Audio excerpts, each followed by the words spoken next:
It had been 6 months since the rooftop toast, since Ha-joon's mother raised her glass in front of all those gathered and admitted, "I was wrong." Since Amira stood in a deep green silk gown, pearls in her curls, and finally felt like she belonged. And now she was happy. Not quietly content or grateful to be chosen, happy, truly, radiantly happy. Because Ha-joon had not only chosen her once, he kept choosing her. Every morning, he brewed her favorite ginger tea before she even left the bed. Every evening, he'd press a kiss to her shoulder and ask, "What kind of peace do you need from me today?" They shared cozy dinners on the balcony, joked about each other's weird snacking habits, and fell asleep tangled together like puzzle pieces that had finally found where they fit. And then, one spring evening, under the soft glow of rooftop string lights and a sky full of soul stars, he proposed. There was no grand speech, just Ha-joon on one knee, his voice quiet, but sure. "I've never known peace until you, so let me build a life around yours." Amira didn't even realize she was crying until her vision blurred. Her whole body shook as she nodded. "Yes," she whispered, voice cracking. "Yes, Ha-joon, yes." The press release went out a week later, and that's when the world showed up. Billionaire chooses unconventional fiancé. CEO's bold engagement choice stuns South Korea. From translator to trophy, who is Amira Jones? Some of the headlines were kind, many were not. The photos spread faster than she could keep up with. Her face, her body, her clothes, her shape. People speculated about her race, her weight, and her worthiness. She's brave for wearing that dress. Imagine ruining your bloodline for this. He's clearly going through something. Why her? Amira smiled through it all. Smiled for the cameras, smiled for the family brunches and the charity gala, and the ridiculous cooking show they were invited to guest on. But late at night, curled up in Ha-joon's hoodie, she would scroll and read and wonder. And every comment whispered the same thing into her mind. You don't belong here. One night, Ha-joon found her sitting on the kitchen floor, her back against the cabinets, phone in her hands, tears she wouldn't acknowledge spilling down her cheeks. He didn't ask. He just sat down beside her, took the phone gently, and turned it off.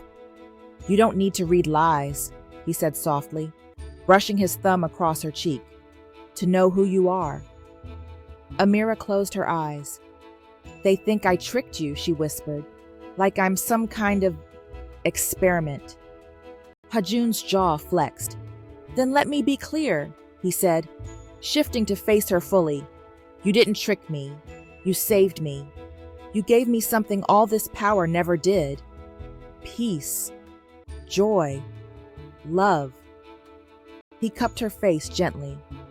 "They can talk. They don't know what it means to be chosen every single day. But I do." He reached for his phone, tapped a few things, and held it out. "Deleted. Mine too." Amira blinked. "What?"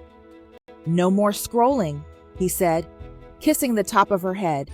"From now on, if it didn't come from my mouth or your heart, it doesn't matter." She melted into his arms. For now, that was enough. But outside their apartment, the world was waiting, and it wasn't finished talking yet. The Hansong board dinner wasn't just an event. It was a performance. Held once a year at a glittering private estate in Gangnam, it was less family gathering and more corporate summit dressed in silk. Spouses were only invited on rare occasions, usually to show off alliances, heirs, or the illusion of harmony. This year, Amira had received a formal invitation, her name printed on fine cream cardstock with gold trim. Ms. Amira Jones, guest of honor. She held it in her hands for a full hour before saying anything. "They really want me there," she murmured, studying the curves of her name like it didn't belong to her. Across the living room, Ha-joon sipped his coffee, casually dressed, barefoot, and entirely unbothered. "Correction," he said, without looking up. "I want you there." The estate sparkled like something out of a modern fairy tale. Ornate chandeliers, floor-to-ceiling windows, and far too many forks at each place setting. Amira wore deep sapphire blue, her curls swept into a low puff, pearl earrings Ha-joon had picked out himself. Her dress hugged her curves with quiet confidence, fitted at the waist, flowing where it wanted to. She looked like she didn't care what the room thought. She cared, but not enough to shrink. Ha-joon held her hand tightly as they entered, nodding to board members, bowing to uncles. Her presence made waves before she even spoke. Conversations stuttered, a few people whispered, but Amira stood tall, polite nods, graceful bows. Her Korean was perfect, not just fluent, but polished, touched with the kind of elegance you couldn't fake. They sat near the head of the table, Ha-joon to the right of his grandfather, Amira beside him. Across the table sat Aunt Yoon-seo, his father's oldest sister, power broker, ice queen, the kind of woman whose approval could launch careers or crush them. Dinner unfolded with stiff politeness, small talk, toasts, traditional dishes plated like art.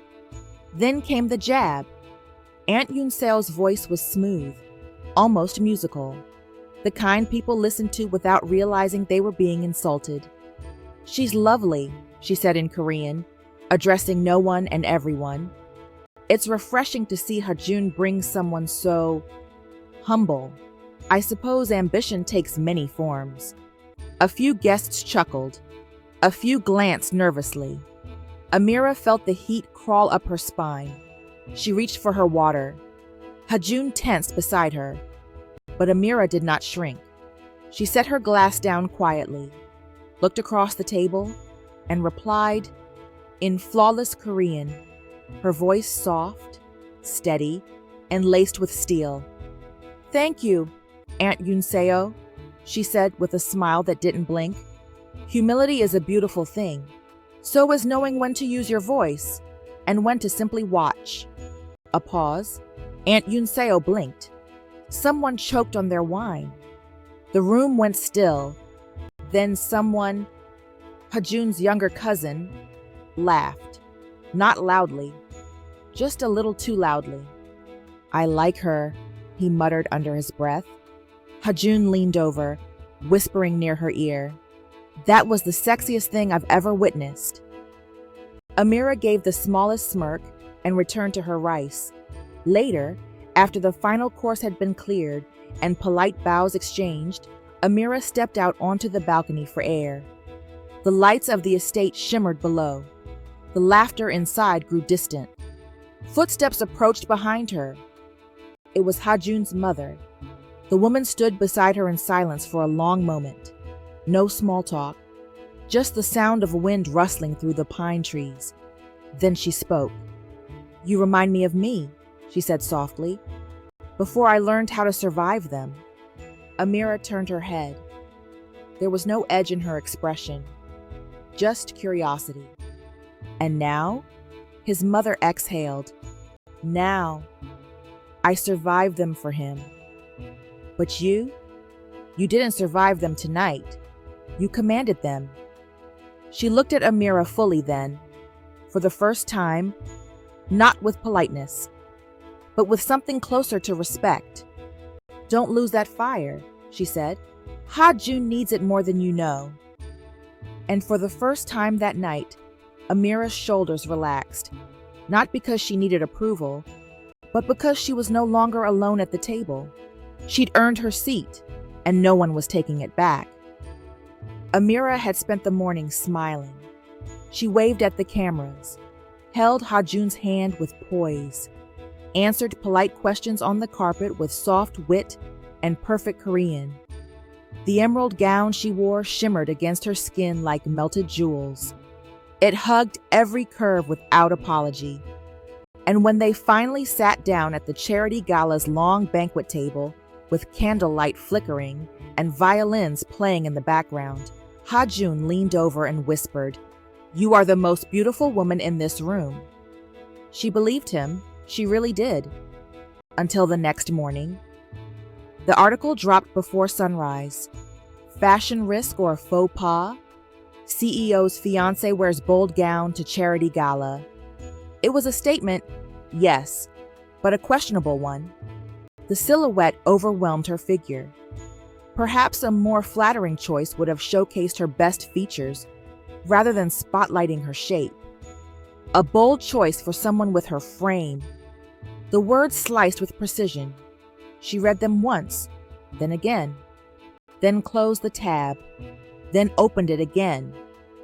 The reporter ambushed Ha-joon outside of Hansong headquarters just before his board meeting. "Mr. Park, do you ever feel pressured to defend your fiancé's image in the media?" He stopped mid-stride, looked directly at the camera. "I don't defend her image," he said calmly. "I defend her existence, because the world doesn't deserve access to someone it keeps trying to break." And then he walked inside, but Amira didn't see the clip. She only saw the comments. She saw her body reduced to clicks, her confidence rebranded as arrogance, the gown she loved labeled a distraction. And by the time Ha-joon got home that evening, she was already packing a bag. Not all of it, just enough to feel like she had some control. He found her sitting on the edge of the bed, staring at the floor, her curls in a loose, unstyled puff. Her hands were shaking as she folded a t-shirt. "Don't freak out," she said before he could speak. "I'm not leaving you. I need air." Ha-joon didn't move. Did something happen? She gave a dry laugh. "Something always happens, Ha-joon. You blink and I'm a headline. You breathe and someone critiques my skin, or my weight, or the way I stand beside you like I don't belong there." She looked up, eyes glassy. "Maybe we should just elope." Ha-joon crossed the room slowly. He didn't raise his voice. He didn't beg. He simply sat beside her and took her hand. "If hiding makes you feel safer," he said gently, "I'll hide with you." She looked at him, stunned. "But don't do it," he continued, voice steady, "because the world lied to you about who you are." A pause. "You wore that gown because it made you feel powerful. You stood beside me because you belong there. And if they don't see it, that's their blindness, not your burden." Amira's lips trembled. She turned away. "You don't understand what it's like to feel like your body is a protest." He gently pulled her back. "Then teach me," he said. "Let me learn what it means to stand beside a woman whose existence terrifies people who only know how to worship perfection they don't understand." Her chest heaved, one sob, then another. "I'm tired, Ha-joon," she whispered. "Tired of proving I'm enough." He wrapped his arms around her, held her like glass, but breathed like she was oxygen. "Then stop proving," he said into her hair. "You were enough before the dress, before the ring, before the plane ride. You're enough when you're angry, when you're sad, when you're silent." He kissed the top of her head. "Especially when you're breaking." They sat like that for a long time, until the shaking stopped, until the silence felt like safety again. Outside, the media still spun its stories, but inside this apartment, in the warmth of one man's arms, Amira didn't feel like a scandal. She felt like something sacred. The announcement came from their team, clean, controlled, respectful. After careful consideration, Park Ha-joon and Amira Jones have mutually agreed to postpone their upcoming wedding. They remain committed to each other. No drama, no details. Just enough to confirm what everyone already suspected. And still, the headlines exploded. Cold feet for the heiress next door? Trouble in paradise. Park engagement paused. Was the pressure too much for Amira Jones?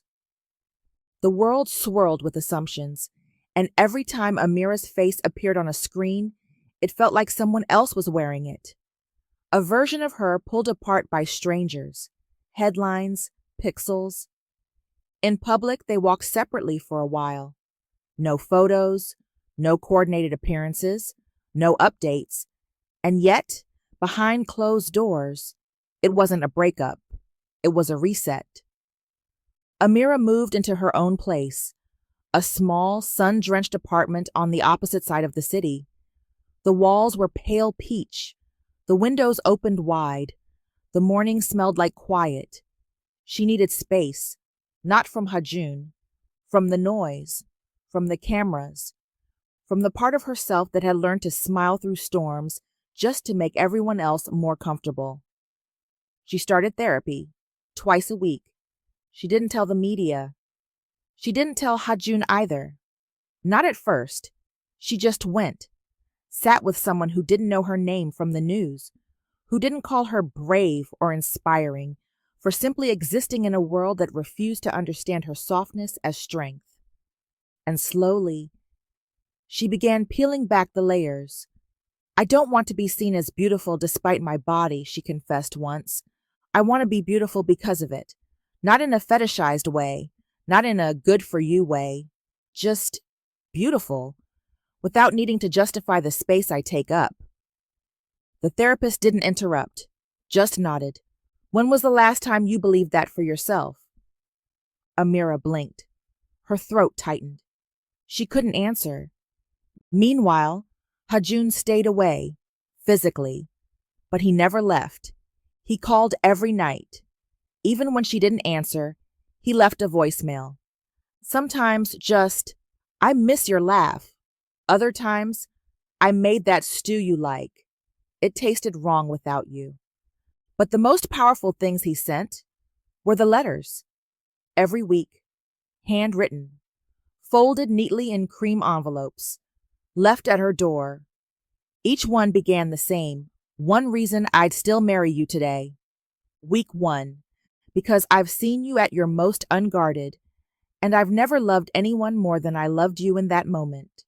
Week 2, because your silence teaches me more than most people's speeches. Week 3, because no amount of public approval has ever mattered to me as much as the way you smiled that night we slow danced in your kitchen. Week 4, because I want to be the kind of man who deserves the way you love." She read them at night, curled beneath a soft throw in tears. She kept them in a box on her nightstand, untitled, unlabeled, but sacred.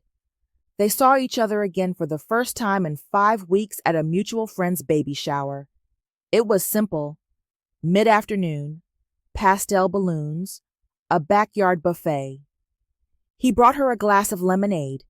She didn't reach for it immediately, just looked up at him and whispered, "You didn't stop loving me." Ha-joon's smile was soft. "I never paused." And for the first time since the wedding had been put on hold, Amira believed that maybe the love they had wasn't something fragile that would break under pressure. Maybe it just needed to breathe.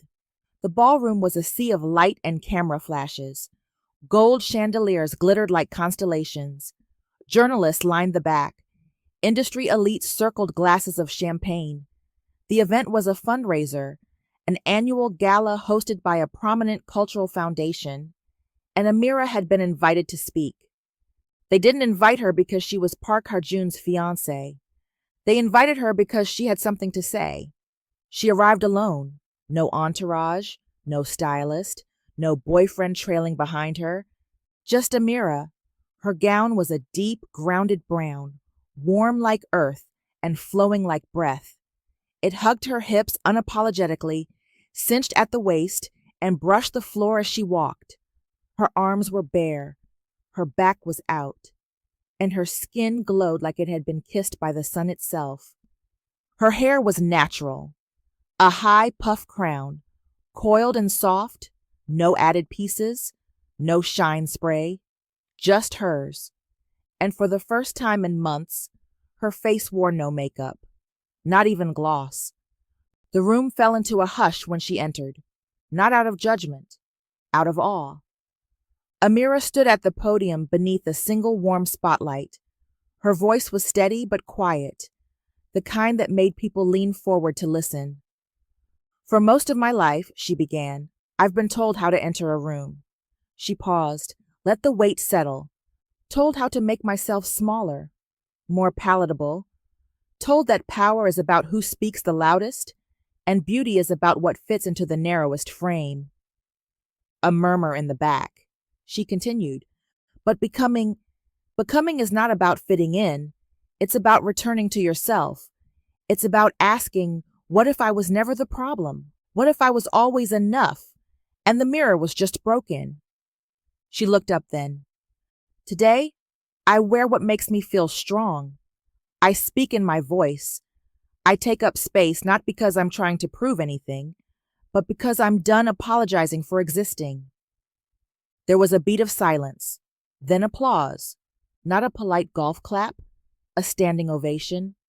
And through the crowd, as cameras flashed and tears were quietly wiped away, Ha-joon stepped forward.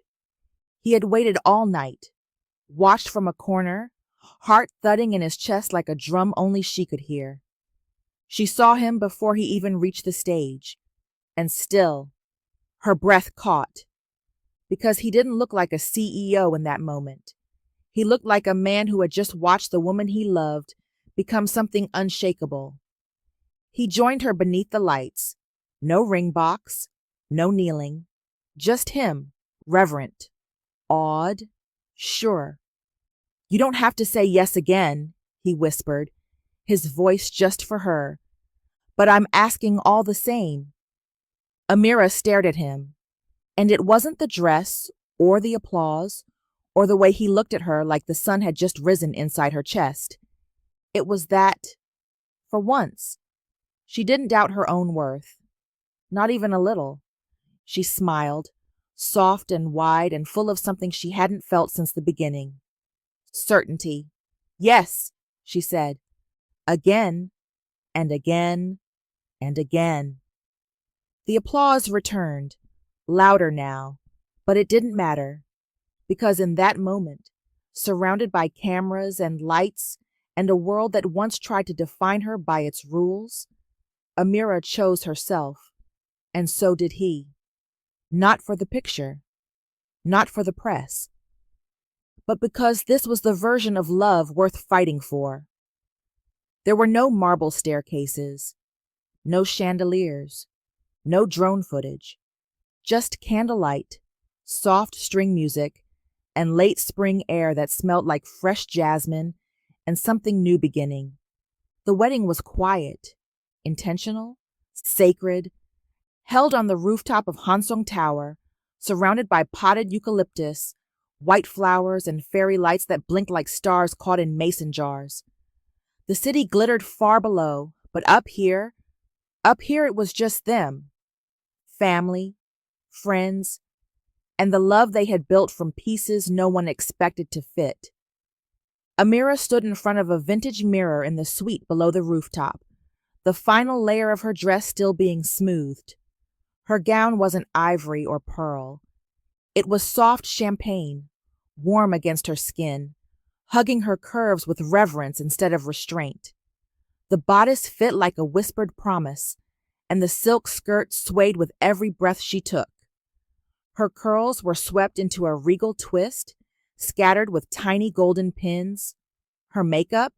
Minimal. Barely their blush, clear gloss, nothing she didn't choose for herself. She looked into the mirror and saw a woman who was no longer waiting for permission to be radiant. Just then, the door cracked open. "Sweetheart?" Ha-joon's mother peeked in, holding something delicate in her hands. Amira turned, surprised. Mrs. Park stepped in gently, closing the door behind her. "May I?" she asked, holding up a veil. Hand-sewn lace, passed down through generations. It's a little old-fashioned, but it's tradition. Amira's throat tightened. She nodded, eyes already burning. Yes, please. Mrs. Park stepped behind her and fastened it into place, hands surprisingly steady. You look like no one else, she whispered, and somehow, exactly like a Park bride should. Amira blinked back tears. She wasn't just accepted now, she was claimed. The ceremony was simple. No grand speeches.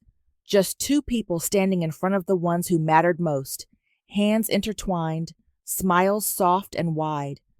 Amira's girls cried the moment she walked out, every last one of them. Even the tough one who swore she'd only tear up if Beyoncé showed up as a surprise officiant. Ha-joon cried too, quietly. His thumb stroked the back of her hand the whole time, as if making sure she was real. You still nervous? He whispered. A little. Good, he grinned. Means we're doing something that matters.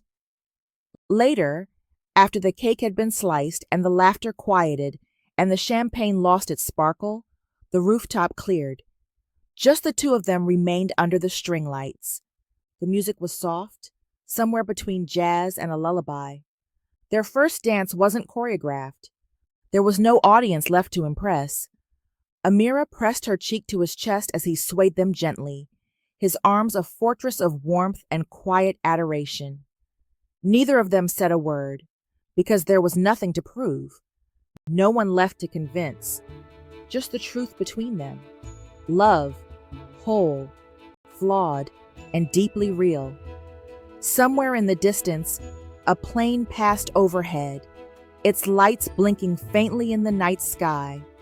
They didn't look up, not this time, because they had already soared, already landed, already arrived, right here, in the altitude of us. For their honeymoon, they chose quiet, not Paris, not Santorini, not the kind of place that screamed, look at us. Just a private villa on an island where the air smelled like mango trees and the nights hummed with crickets and soft waves. The kind of place where you could forget the world existed and remember each other instead. The villa sat on a cliff, white stone, warm wood, ocean on all sides. And on their first morning, Amira stood on the balcony in one of Ha-joon's shirts, barefoot, her curls wild from sleep. He watched her from bed, eyes half-lidded, chest bare, sheet draped low around his hips. If this is what forever looks like, he murmured, voice still thick with sleep. I think I've already died and gone to heaven. She snorted softly. You said that last night. Last night I hadn't seen you in my shirt at sunrise, he said, smiling. Amira walked back inside slowly, the breeze tugging at her hem. It's 11 a.m., sir. Time stopped the moment I married you, he whispered, reaching for her hand. Let me pretend. She let him. Later, he brought her breakfast on the balcony. Fruit, warm rolls, and eggs he somehow didn't burn. She blinked at the plate. You cooked? I followed instructions. You Googled honeymoon breakfast, didn't you? Guilty. Then quieter. I wanted to make you feel loved before you even stood up. And he did. In every kiss pressed to her shoulder, in every moment his hands roamed her curves like prayer. In every laugh he coaxed from her lips when she thought the world had stolen them for good. They didn't need an itinerary.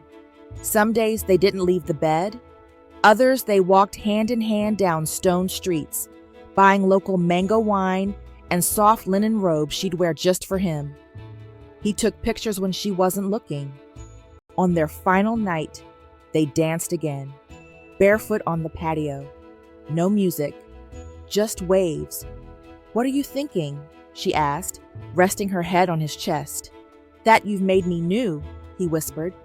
That I never knew what peace felt like until you taught me how to sit still in love. She closed her eyes, and this time, when he kissed her, it wasn't urgent or hungry. It was home. 2 years later, the house was quiet. not silent, but soft. A late summer breeze whispered through the open balcony doors, carrying the scent of fresh laundry and blooming lemon blossoms. Somewhere in the kitchen, the last of a jazz record hummed on low, a sleepy, offbeat saxophone. And in the nursery, lit by golden morning light, Amira sat in a rocking chair, her robe loose around her shoulders, curls piled in a soft bun, one satin strap slipping down her arm. She held him close, her son. Chubby cheeks, tiny fingers, big, curious eyes the color of honeyed chestnut. Ha-joon's eyes. He was barely 5 months old, but already had a grip like he meant business, and a little kick like he thought he could fly. "You have no idea how hard I pray for you," she whispered, kissing his forehead. The baby yawned, fussed, then curled tighter into her chest. Ha-joon appeared in the doorway, barefoot and in a worn black tee, the kind Amira always threatened to throw out but never did. He leaned against the frame, arms crossed, watching the two of them like he still couldn't believe they were real. "He's fighting sleep again?" "Like it owes him money," Amira said, voice soft with amusement. Ha-joon smiled, crossed the room, knelt beside her chair. "You good?" he asked, rubbing slow circles into her knee. She nodded, but her voice betrayed her. "I didn't think... there were years I thought I wouldn't get this," she murmured. "The love, the husband, the baby, the safety. I didn't think someone like me was allowed this." Ha-joon looked up at her, eyes shining. "Amira," she met his gaze. "Do you know what it does to me?" he said quietly. "To hear the woman who made me feel whole question if she is allowed to be loved?" A pause. He placed his hand gently over her heart. "You were always the dream. They just convinced you were too much for it. Too loud, too soft, too round, too foreign, too... everything." He kissed the center of her chest. "But you weren't too much, Amira. You were the blueprint." She broke then, just a little. The tears came slow, healing, warm, and the baby, sensing something in the room had shifted, blinked up at them and let out a coo so sweet it made them both laugh. Later, Ha-joon took the baby so she could nap. He rocked their son by the window, whispering something in Korean and brushing the soft curls from the baby's forehead. "You're going to grow up knowing your mother is the most powerful woman in the world," he whispered, not because she was perfect, but because she chose to love herself out loud. That night, after the baby was asleep and the house was still again, Amira stepped outside with the blanket wrapped around her shoulders. Ha-joon followed. He wrapped his arms around her from behind. "Hey," he said into her hair. "Hey." They stood in silence, watching the stars. Then, without even needing to look up, they both heard the low hum of a plane overhead. Ha-joon tilted his head slightly. "Remember when we used to look up every time that happened?" Amira smiled, tears stinging her eyes. "We don't need to anymore," she whispered. "Why not?" She leaned back into him, her body warm and safe in his arms. "Because we already made it." The end. But also just the beginning.